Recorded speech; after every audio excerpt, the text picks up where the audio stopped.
I'm on TPS right now. Right. And then I was a victim of crime for like 3 occasions, you know. I filed for U visa Right. on September 2020. Uh-huh. And then by the time I sent all the files and evidence and everything, but I didn't have the doctor's thing, you know. I didn't have a doctor appointment over there. You didn't so show right an injury. Now, recently, yes, I got robbed again. Right. And then the guy got arrested. So I started going to the therapy right now, you know. It's recently. It was last month.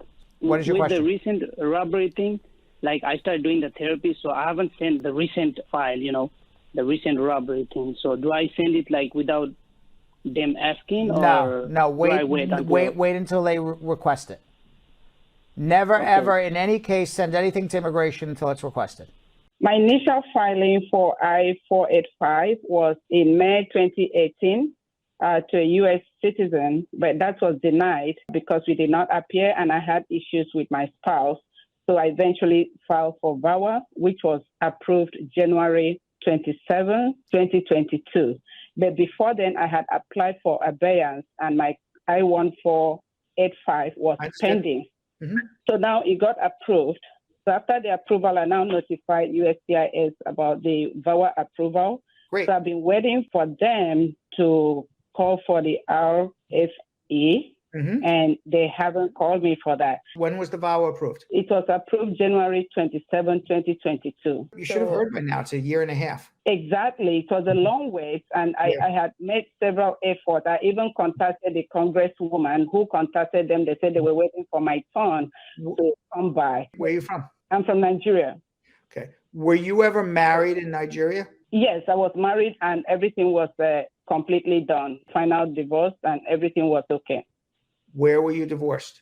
I was divorced in Nigeria. That's why you're waiting. Every person who has a divorce in Nigeria, immigration is verifying whether that divorce is valid. Simple as that. I had a pending VAWA case in which I got a letter from USCIS saying that I should give them evidence to prove that I got married to my wife in good faith. What kind of evidence are they asking for?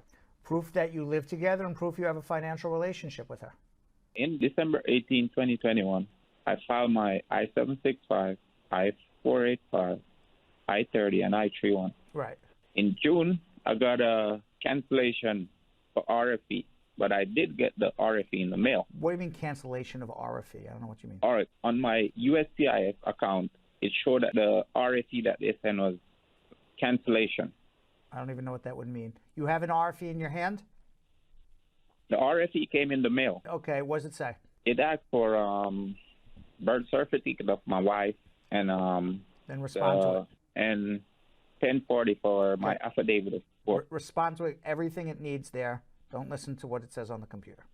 What supporting evidence do I put with my stepchild's I-130 and I-485? Proof that you're in a legal marriage with the biological parent, which is marriage and divorce decrees. Proof you're a citizen. Affidavit of support with 3 years tax returns, job letter, and bank letter, and child's birth certificate. I wanted to file for my daughter that has been living with us based on the approved VAWA case.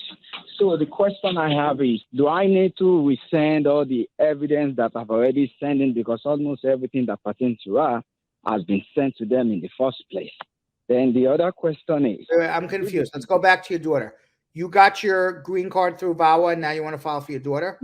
No, only for now approved VAWA case. Wow. Where is your daughter? She's here in the U.S. Okay, so now you're going to file an adjustment application for yourself and for her, correct? Yeah, I'll submit the application for I-485 included with the 360. Okay, so now you just want to, okay. So all you have to do for your daughter is file an adjustment with a copy of the approved I-360 and proof that she's your daughter. You don't have to submit all the evidence again. We went to my wife to our interview. I used the status. After that, we received a request for evidence 7 days after interview.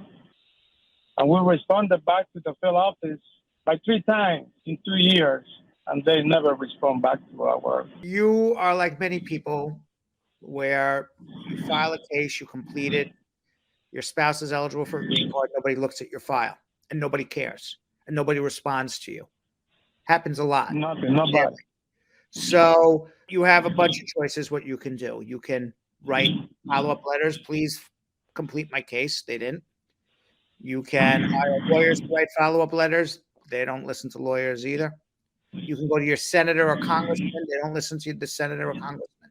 And you threaten a mandamus to go before a federal judge. I'm going to take this to federal court. Have a federal judge walk you into court and have a federal judge demand that you make a decision on my case. And when you threaten that, they will make a decision. Because they request a request for evidence. I submitted by 3 times. They're violating your rights.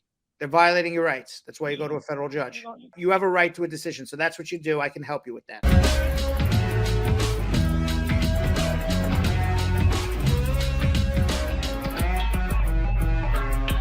Thanks for watching. For more Brad Show Live, like and subscribe to our YouTube channel.